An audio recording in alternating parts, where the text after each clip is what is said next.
Well, here I am again doing another video because I happen to think of issues that still need to be covered. The first one is the mistaken description of a black man in Presidio Heights, and I forgot to cover that yesterday, and how it pertains to KQ. When Zodiac walked away from the crime scene, as I said yesterday, I don't believe that he thought that anybody had watched him, and neither did Rebecca Robbins feel that she had been even looked at by Zodiac. And like I said yesterday, the proof that he felt that he wasn't watched is that he walked away very casually, and then he just casually walked down Jackson Street and was accosted from the front by Falcons Elms.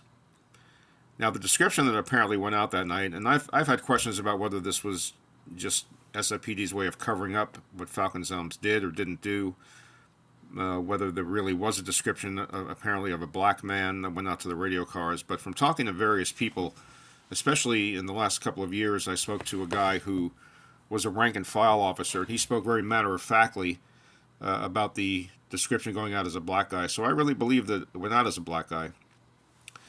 Now, even if you believe that Zodiac was barrel-chested and was a bulky guy, he was not carrying a police radio under his coat that night. I think we can all possibly agree on that. And so he had no idea about the description change or the description mistake. So that did not play into anything. He was completely unaware of the fact that they were looking for a black guy. So in other words, when Falcons Elms looked at him and drove away, he wouldn't have known that they were looking for a black guy at the time. He would have assumed they were looking for, if they were looking for anybody, that they were looking for someone who looked like him. And when they drove away, he realized that they weren't even looking for someone who looked like him. So I think that night Zodiac was convinced that he had gotten away scot-free. No one had seen him, and the police proved it by either stopping and looking at him, or slowing down and looking at him, or even speaking to him and then letting him go.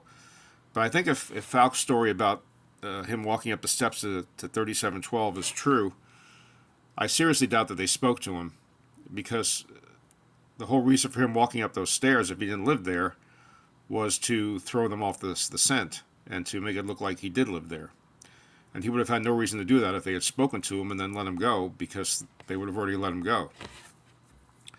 So that's the first issue I wanted to cover. The second issue I wanted to cover is this crazy notion that Qvale somehow had a strong Norwegian accent. This is all I hear now. Oh, he can't be Zodiac because he had a strong Norwegian accent.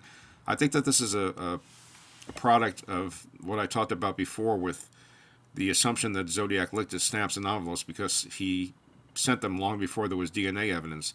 I think it's the same thing, people having a preconception that's a misconception and holding on to it as dogma and as immutable fact. They say, oh, Qvale came from Norway, he must have had a strong Norwegian accent. But someone pointed out to me that people who come to this country earlier in their lives have more of a tendency to lose their accent. He came to this country when he was only 10 years old, so he had plenty of time to lose his accent. And when I went to meet with him in 2006, neither Jim nor I had to ask him to repeat himself. We didn't say, hey, what are you talking about? We don't understand you. There was nothing like that. I mean, we had absolutely no difficulty understanding him. He did not have a Norwegian accent. In fact, if you want to convince yourself of this, there are videos on the internet. Just Google people speaking English with a Norwegian accent, and you'll hear what it sounds like. And he sounds nothing like those people. He did have sort of a distinctive way of speaking. It was a little bit slow, which was described for him in articles. And so, ironically, was it described for Zodiac as having a slow, measured way of speaking? So did Qvale. So this is one of the things I think that links him to the case. But as far as him having a strong Norwegian accent, this just shows you how far people are willing to go to discredit me, and they'll just basically say anything to try to convince themselves that Qvale isn't Zodiac. But I think that the facts are there. And one of the facts is that he did not have a strong Norwegian accent. So just a brief video today to cover those 2 points, and I will see you soon.